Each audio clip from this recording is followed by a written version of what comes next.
evening, ladies and gentlemen. Good evening, Namibia. I'm Matthias Aufiku, news editor of the Namibian Sun newspaper. Welcome to another exciting edition of the Evening Review Show. Well, the year has just started, but albeit on a very busy note. And for that, we have Michael Amushelelo in the studio, the economic commissar of the Namibia Economic Freedom Fighters. Welcome and good evening, sir. Good evening, Mr. Aufiku. It's a pleasure to be back on the show. Yeah, well, you're no stranger to the show, perhaps because of the type of work that you do. And that's why some people are probably wondering, why do we always see your face on the show? They say that if you're newsworthy, you will always appear in the news. I assume I'm newsworthy, that's why I'm always here. Yeah. Well, it's been a busy year in terms of labor matters in the country. Of course, that's also how you guys ended the year last year. And it seems you've just picked up where you left off. Of course, the Craft Bistro issue that has been going on the past few weeks does seem to have settled now, but it seems it has just moved over to court and not on the streets anymore. Maybe just a short summary as to how that process is running. Man, the Craft Bistro started last week Monday when the workers called me in order to come and they wanted me to assist them with some labor matters that they have. Now, the workers have been going to the Ministry of Labor. They've been giving their complaints to the unions, but unfortunately those colleagues were not forthcoming, and that is why I've now sort of become the last resort for workers in this country. So when they called me on that particular Monday, we went there, I asked them about the issues that they have, I then said, okay, it's fine, let's go and have a dialogue with your bosses so we can see how these issues can be ironed out. So we merely wanted to have a dialogue with the bosses, but unfortunately they were a bit arrogant. They didn't want to speak to us. And as a result, we then said, okay, fine. All the patrons that were in the shop or in the restaurant at the time, we told them they must all vacate because as of now, we are officially closed for business until these people want to resolve this matter. That is when then they called the security and the law enforcement. Apparently, Amushelelo was there breaking chairs, breaking tables, assaulting people and all sorts of things. And that is why the police then later came. So when the police came, they were then asking me to say, yeah, we have received the report that you are here breaking tables, chairs, glasses. And I simply asked them, do you see anything that seems to be broken here?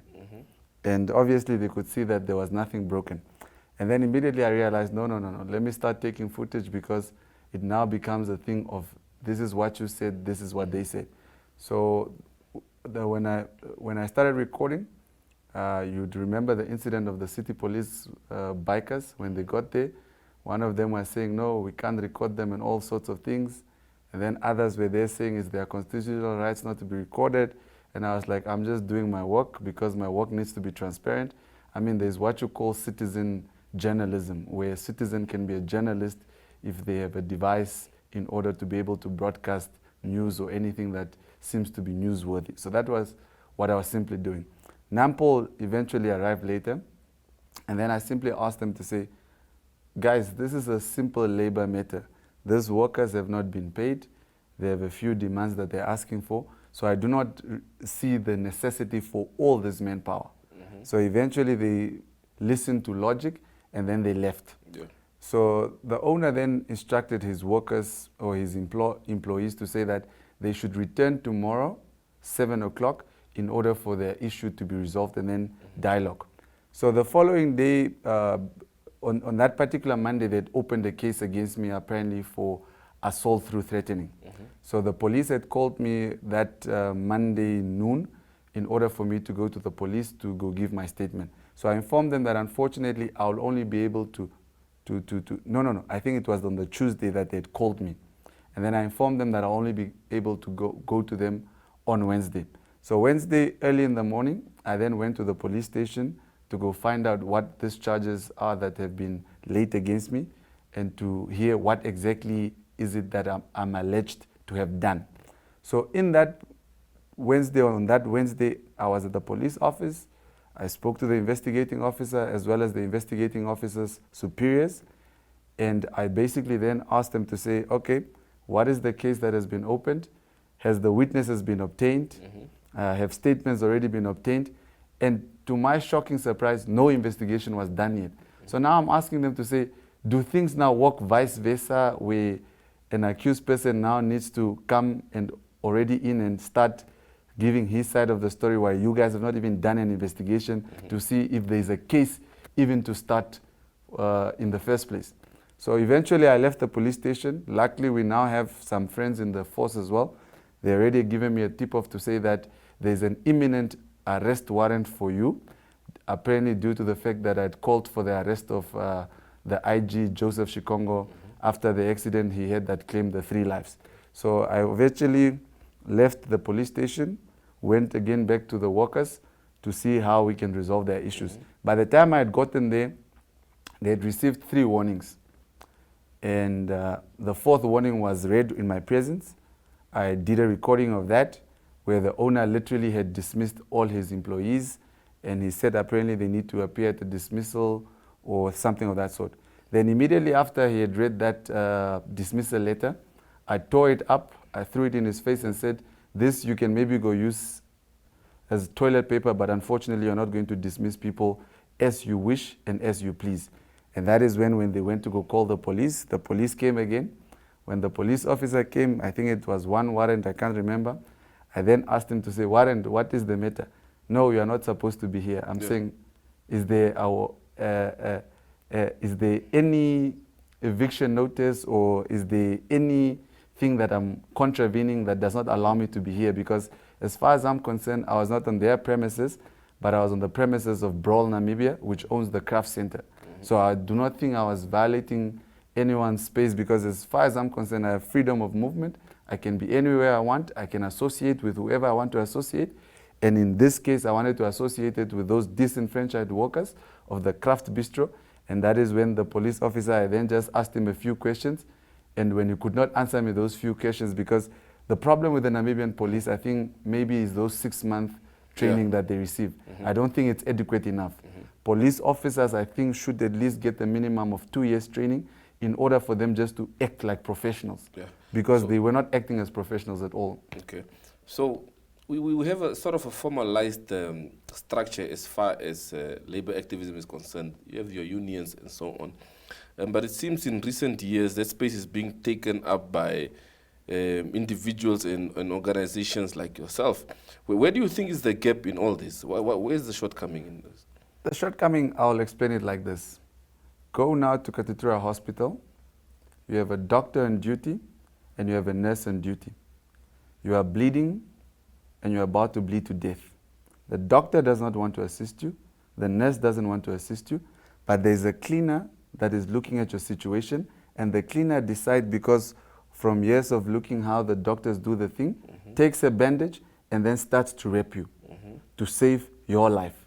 So this is currently the mess that we have in this country. The doctor in this case is the Ministry of Labor. The nurses obviously is the unions, which have now also become useless.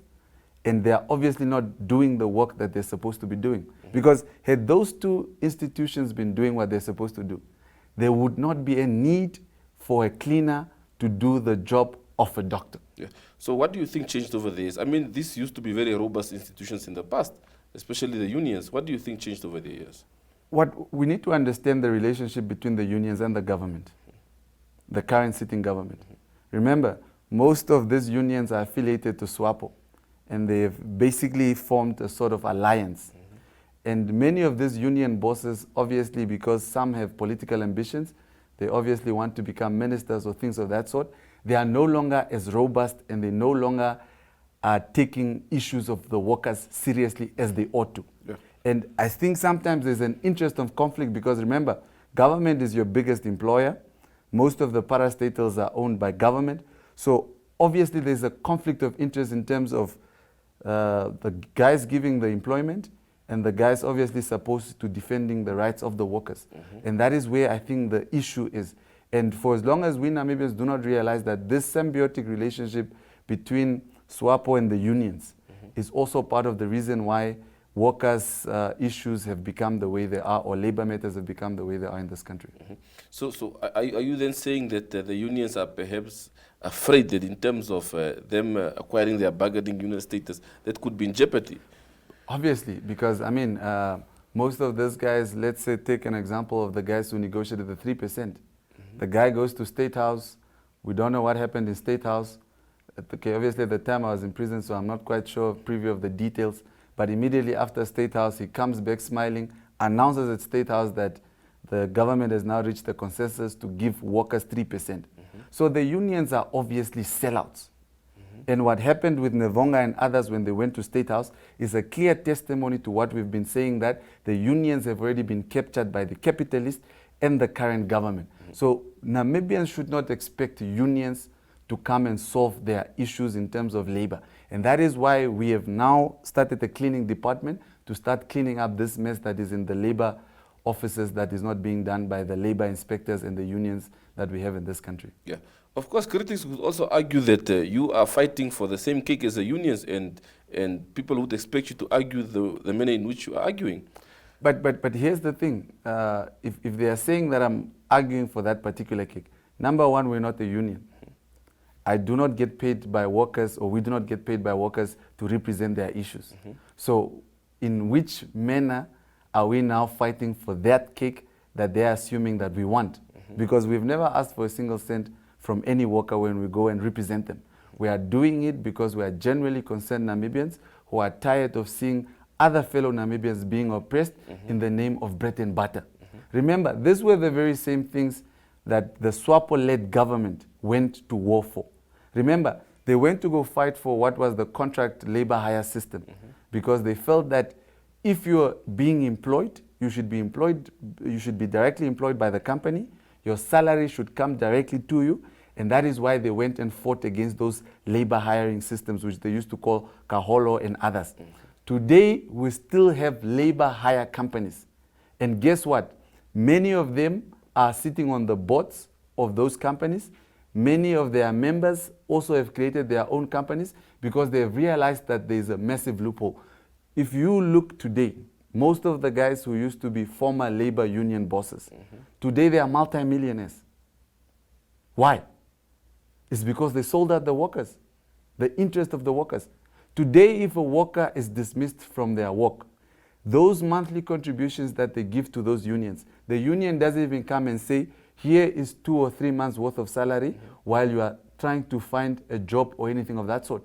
The companies in which union bosses take money from the workers and go invest in companies such as B2 Gold and many other companies, you now start to ask yourself, are these guys not now in interest on conflict? Because if B2 Gold is oppressing workers, is the union bosses seriously going to defend the rights of the workers, or they are going to defend their paychecks? But as activists, some of you have always advocated that the workers need to be represented on the decision-making tables.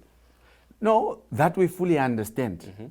But what we have realized is that those who descend to those decision table makings, they are now given perhaps shut-up fees, and they have forgotten the interest of their fellow workers. And you see, they say the loudest mouth, you should always just pull them aside and then also just allow them to eat. And this is what has happened to most of these guys who are vocal in terms of workers' rights and all of these things. They are now at the table eating, and they've forgotten that there are colleagues who are not at the table and who don't have ends meet to eat the same way that they are eating. Yeah, I just wanted you to hold your thoughts on that, Michael, while we head for a short break. Not a problem. And we'll be back to continue our conversation. Well, to our viewers, we head for a short break. We'll be back to continue this insightful conversation.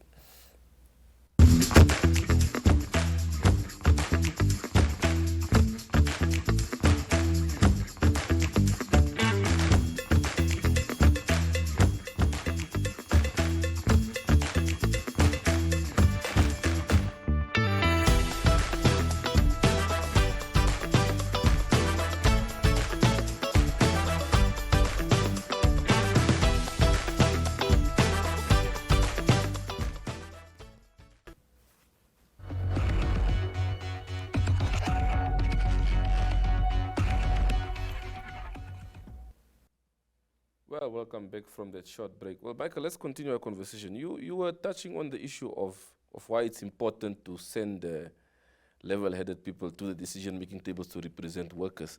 And perhaps you can just continue before I interrupted you for the break. Yeah, so basically what we need to understand is that we need people at the table who cannot easily be bought. Because unfortunately, this life has become one of silver and gold. And he who has the most gold is easily able to influence the one who has no gold. And that is why we need people of high moral caliber, people who are incorruptible, people who are able to stand for the truth.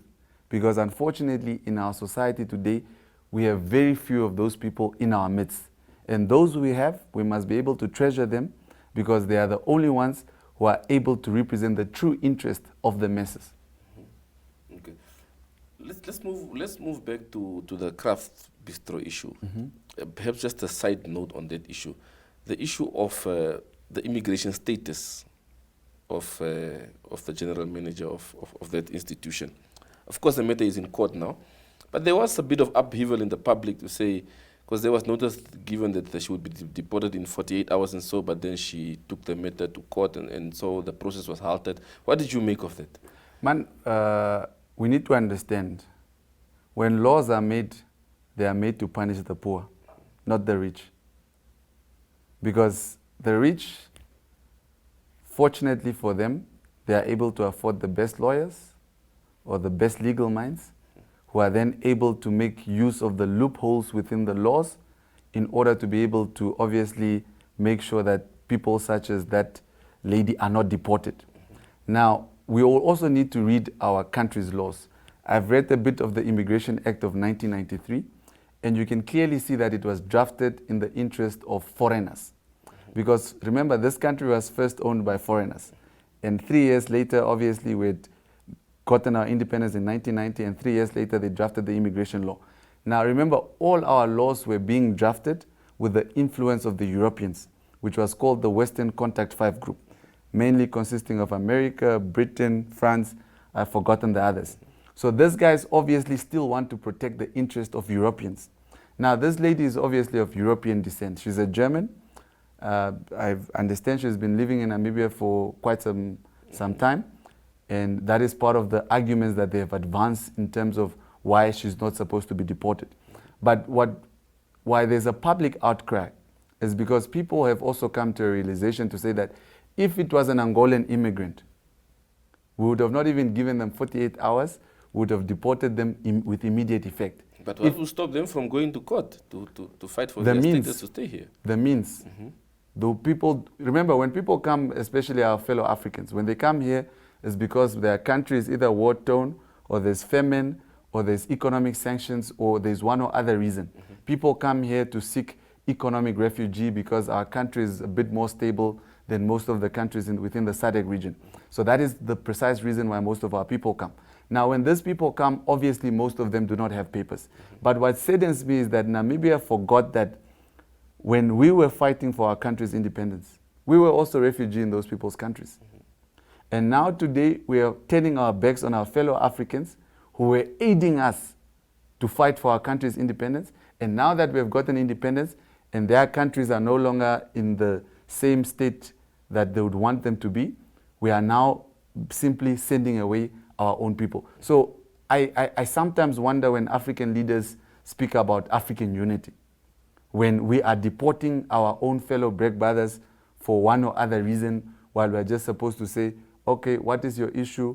How can we see to resolve your issue?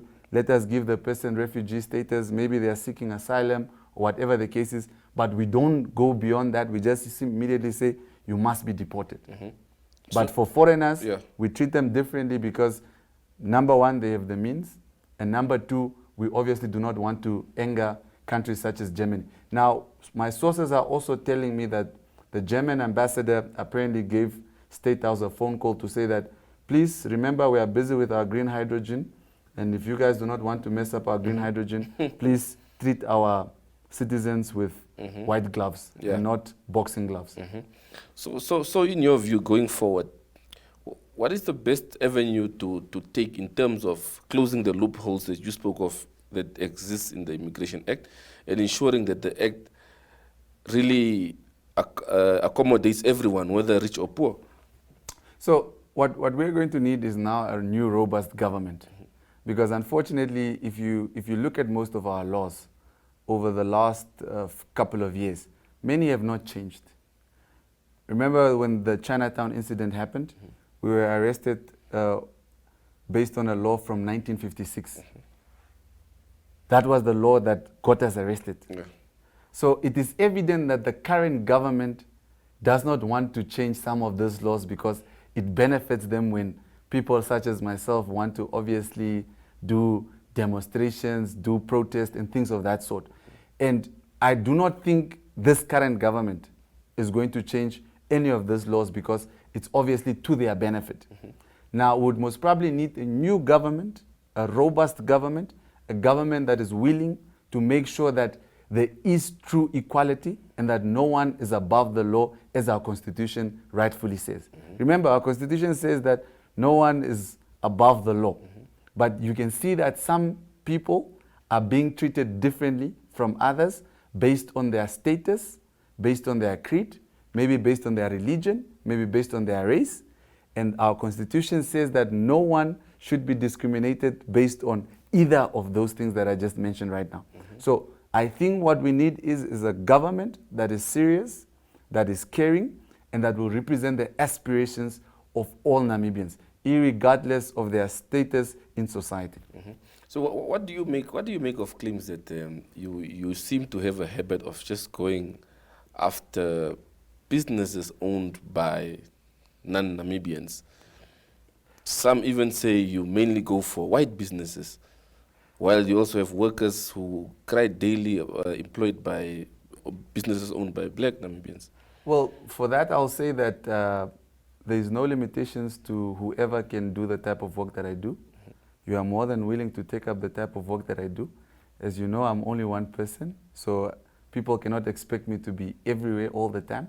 But those who feel that I'm only going after white businesses or foreign-owned businesses, please, get yourself, stand up, stop being in the comment sections, and go and fight for those workers who are saying that they're being oppressed by fellow blacks. So what we're saying is that each and every Namibian employer who is oppressing their workers, they must be dealt with equal force. But Namibians should not expect me to all the time be at all the places. But one thing must also be understood is that majority of the employers are white because they still own 95% of this economy. Blacks own the other 5%, so chances of a black person owning a company is next to none. Because many of us, we own tombos, tombo stalls, we sell tombo, we are selling under the trees our kapana. So we don't own big businesses that employ more than 10 people or anything of that sort. So chances are those complaints of those business people who are oppressing those people do not reach me. However, there's one black person in particular who I still need to pay a visit to, but it will be in due course because I need to solve where I'm currently based as opposed to driving out of town to try and go and resolve issues in other towns because most of the black guys are based up north, the big black business guys. Here in Windhoek and the coast is mostly white people who own those businesses because they still control our country's economy. Yeah. Well, Michael, thank you very much for coming through and thank you for your time this evening. It's always a pleasure. I would like to give you a handshake, but unfortunately my... Are you sure there's actually something wrong with you? No, the arm is slightly fractured by the tussle that I had with the police. Yeah. As you can see, I'm a lion. They needed an army of police officers just to take one person, but we'll deal with the police at a later stage. Okay. Yes. Well, to our viewers, this is it from the Evening Review team this evening. Thank you for watching the show this evening. Have a pleasant night.